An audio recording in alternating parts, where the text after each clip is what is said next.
Suasana haru yang begitu dalam dan tak terlukiskan dengan kata-kata biasa menyelimuti setiap sudut stasiun Bekasi Timur pada Kamis pagi tanggal 30 April 2026, sebuah pagi yang seharusnya biasa seperti pagi-pagi lainnya namun terasa begitu berbeda, begitu berat, begitu sunyi di tengah keramaian manusia yang terus berdatangan silih berganti membawa tas, membawa tujuan, membawa kesibukan masing-masing yang tidak pernah berhenti meski dunia di sekitar mereka baru saja diguncang oleh sebuah tragedi yang meninggalkan luka mendalam di hati siapa saja yang mendengarnya, dan di pagi yang kelabu itu langit Bekasi seolah turut berduka dengan awan-awan tipis yang bergerak perlahan tanpa arah seperti jiwa-jiwa yang belum menemukan tempat peristirahatannya. Sementara di bawahnya para penumpang KRL komuter lain yang biasanya bergegas tanpa sempat menoleh ke kiri atau ke kanan kini justru berhenti sejenak, kaki-kaki mereka seolah tertahan oleh sesuatu yang tidak kasat.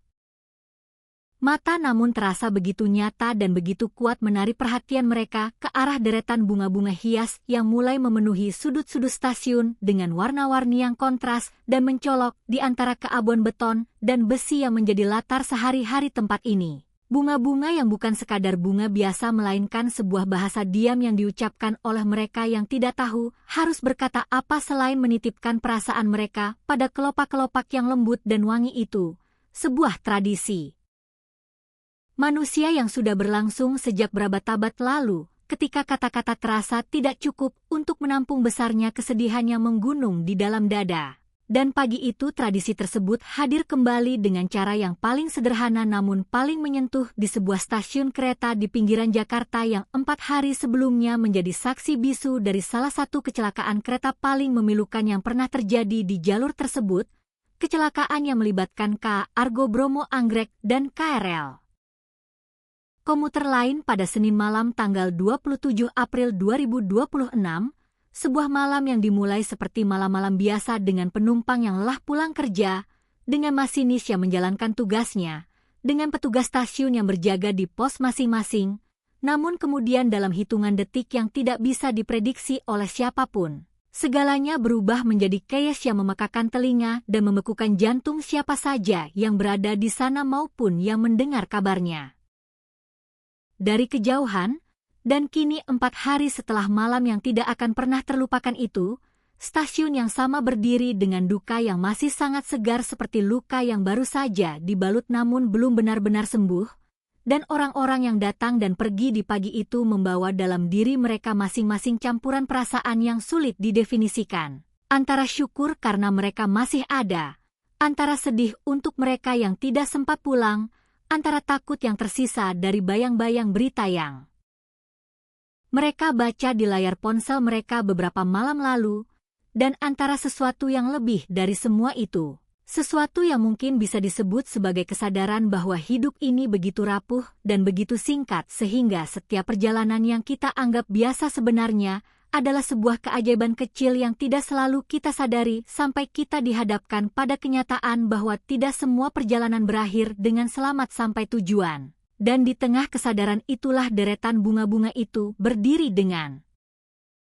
segala warna dan maknanya, disandarkan pada kaca besar yang menghadap ke arah timur, arah di mana matahari selalu terbit membawa janji hari baru, namun pagi itu janji tersebut terasa berat untuk diterima karena di balik kaca yang sama orang-orang bisa melihat rel kereta yang membentang panjang menuju arah di mana kecelakaan itu terjadi. Rel yang kini sudah dibersihkan dan sudah kembali dilalui oleh rangkaian kereta yang bergerak seolah tidak terjadi apa-apa. Padahal disinilah salah satu ironi terbesar dari kehidupan modern yang terus berputar tanpa jeda, bahwa mesin dan sistem harus terus berjalan bahkan ketika hati manusia masih membutuhkan waktu untuk berdiam diri dan berduka, dan bunga-bunga yang disandarkan pada kaca yang menghadap ke timur itu seolah menjadi mediator antara dua dunia yang berbeda tersebut. Antara dunia yang harus terus bergerak dan dunia yang ingin sejenak berhenti untuk menghormati mereka yang telah pergi, dan siapapun yang berdiri di depan deretan bunga itu. Pada pagi itu pasti merasakan tarikan dari kedua dunia tersebut secara bersamaan, tarikan untuk segera naik kereta dan melanjutkan hari karena hidup harus terus berjalan. dan tarikan untuk tetap berdiri di sana lebih lama karena ada sesuatu di dalam diri yang merasa bahwa tergesa-gesa di depan monumen duka seperti ini adalah sebuah ketidakhormatan yang tidak bisa dimaafkan, dan banyak dari mereka yang akhirnya memilih untuk sejenak berhenti, melepaskan genggaman tas mereka, menurunkan earphone dari telinga mereka, dan hanya berdiri dengan mata yang memandang bunga-bunga itu dalam diam yang penuh makna. Sebuah diam yang berbicara lebih keras dari kata-kata manapun yang bisa diucapkan dalam situasi seperti ini. Karena ada momen-momen dalam kehidupan manusia di mana keheningan adalah satu-satunya respons yang benar-benar tepat dan benar-benar jujur terhadap besarnya sesuatu yang baru saja terjadi. Dan pagi di stasiun Bekasi Timur pada Kamis itu adalah salah satu momen tersebut. Sebuah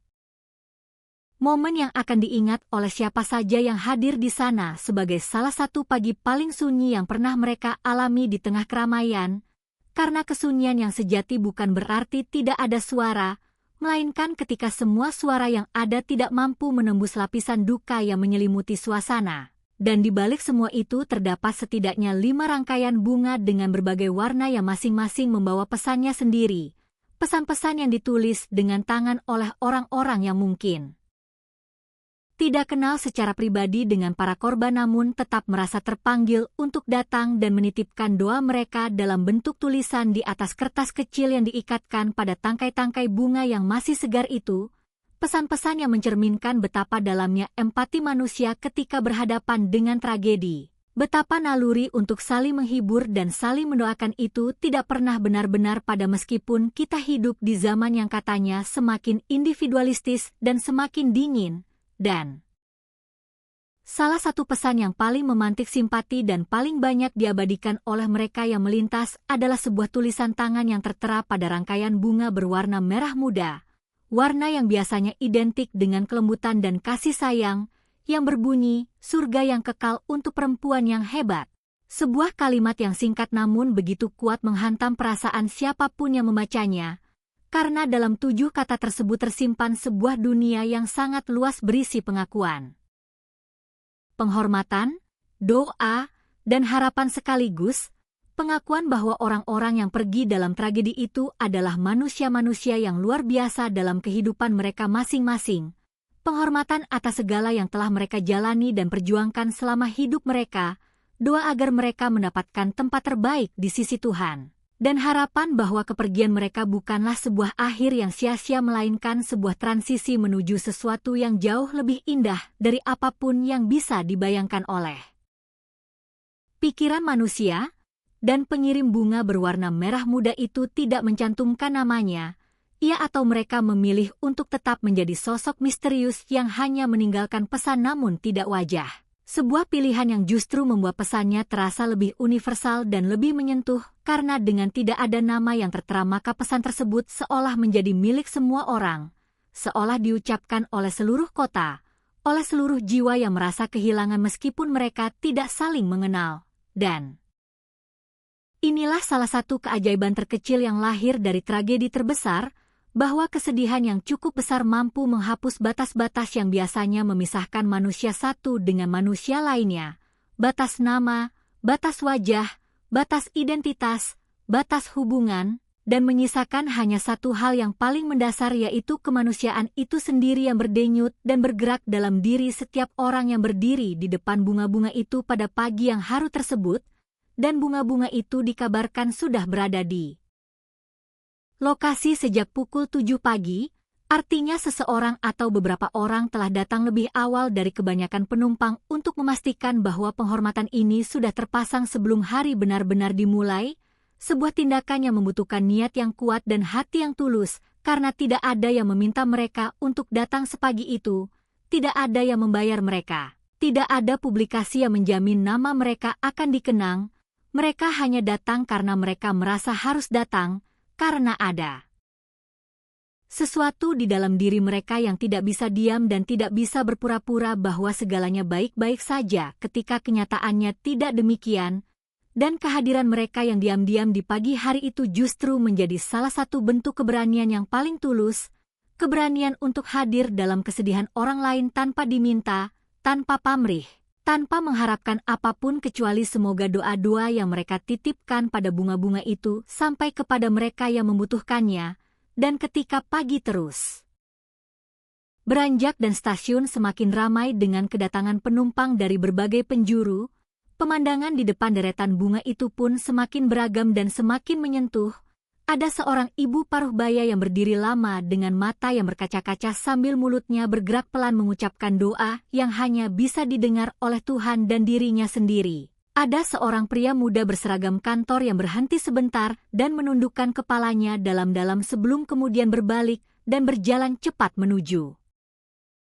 peron dengan mata yang terlihat merah di sudutnya. Ada sepasang remaja yang datang bersama dan saling menggenggam tangan ketika membaca pesan-pesan yang tertempel pada bunga-bunga itu. Ekspresi mereka berubah dari penasaran menjadi haru dalam hitungan detik seiring mereka memahami makna dari apa yang mereka baca. Ada seorang bapak tua yang datang sambil mendorong sepeda lipat dan berhenti cukup lama di depan bunga-bunga itu dengan ekspresi yang sulit dibaca namun tatapan matanya jelas menunjukkan bahwa ada sesuatu yang bergerak di dalam dirinya, sesuatu yang mungkin berkaitan dengan kenangan pribadi tentang kehilangan yang pernah ia alami sendiri. Karena tragedi seperti ini memiliki kemampuan untuk membuka kembali luka-luka lama yang sudah lama tersimpan rapi di dalam dada manusia. Dan tidak sedikit dari mereka yang berhenti di depan bunga-bunga itu kemudian mengeluarkan ponsel mereka dan mengabadikan momen tersebut, bukan dalam spirit yang dangkal atau sekadar konten untuk media sosial, melainkan karena ada dorongan yang sangat manusiawi untuk mendokumentasikan sesuatu yang terasa penting dan bermakna, untuk memiliki sebuah gambar yang bisa mereka lihat kembali di kemudian hari dan berkata kepada diri mereka sendiri bahwa mereka pernah ada di sana, bahwa mereka pernah berdiri di tempat itu dan merasakan apa yang dirasakan oleh seluruh kota pada pagi itu.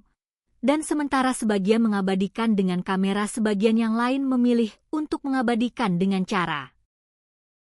yang lebih intim, yaitu dengan air mata yang mengalir pelan di pipi mereka, air mata yang tidak mereka usap dengan tergesa-gesa melainkan dibiarkan mengalir, karena ada kalanya menahan air mata adalah ketidakjujuran terbesar yang bisa dilakukan seseorang terhadap dirinya sendiri. Dan disinilah sebenarnya kekuatan terbesar dari momen seperti ini, bahwa ia memberikan izin kepada manusia untuk menjadi lemah, untuk merasa, untuk tidak harus kuat dan tidak harus baik-baik saja di sebuah tempat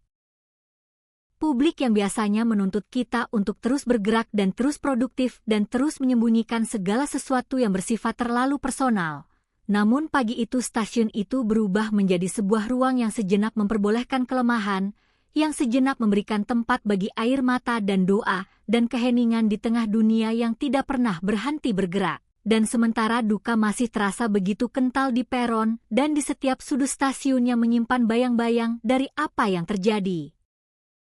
4 malam lalu, di sisi lain kehidupan terus menunjukkan wajahnya yang lain, wajah yang keras dan pragmatis dan tidak bisa ditunda, yaitu bahwa layanan KRL Cikarang Line yang sempat mengalami gangguan total akibat kecelakaan tersebut kini telah berangsur pulih dan kembali beroperasi penuh. Kereta-kereta itu kembali datang dan pergi sesuai jadwal. Penumpang kembali mengantri di belakang garis kuning, pintu-pintu terbuka dan tertutup secara otomatis, pengumuman dari pengeras suara kembali memenuhi udara stasiun dengan informasi tentang kedatangan dan keberangkatan, dan semua ini terjadi di saat yang bersamaan dengan orang-orang yang masih berdiri di depan bunga-bunga itu dengan mata berkaca-kaca. Sebuah kontras yang begitu tajam namun begitu nyata menggambarkan dualitas kehidupan yang tidak pernah benar-benar bisa diselesaikan atau dimenangkan oleh salah satu sisinya, bahwa hidup dan duka, gerak dan diam, lupa dan ingat, selalu hadir berdampingan dalam waktu yang sama di tempat yang sama, dan tidak dari Cikarang ke Jakarta saja yang sudah berjalan normal namun arah sebaliknya pun juga demikian. Kereta-kereta dari Jakarta menuju Cikarang sudah kembali memenuhi jadwalnya dengan penumpang yang berjejal di dalamnya membawa tubuh dan pikiran mereka yang lelah atau yang bersemangat atau yang kosong atau yang penuh. Membawa kehidupan mereka masing-masing yang terus berjalan tanpa pernah benar-benar berhenti, dan di atas rel yang sama yang 4 hari lalu menjadi saksi dari sebuah kecelakaan yang memerenggut nyawa-nyawa yang tidak seharusnya pergi secepat itu, kini kembali dilalui oleh roda-roda besi yang berputar dengan suara khas yang sudah sangat familiar di telinga jutaan warga yang mengandalkan moda transportasi ini setiap harinya, dan ada sesuatu yang sangat mengharukan sekaligus sangat menggugah pikiran dari gambaran ini, bahwa rel yang sama yang menjadi tempat tragedi itu terjadi kini kembali menjadi jalur kehidupan bagi jutaan orang yang bergantung padanya, bahwa tempat yang menyimpan duka terbesar pun harus kembali menjadi tempat yang melayani harapan dan tujuan dan impian dari setiap penumpang yang menaikinya. Dan mungkin itulah sebenarnya esensi dari ketangguhan manusia dan ketangguhan sebuah kota, bukan bahwa mereka tidak pernah hancur atau tidak pernah terluka, melainkan bahwa setelah hancur dan terluka mereka tetap bangun kembali, tetap melangkah kembali, tetap menjalankan kehidupan kembali dengan semua duka yang masih tersimpan di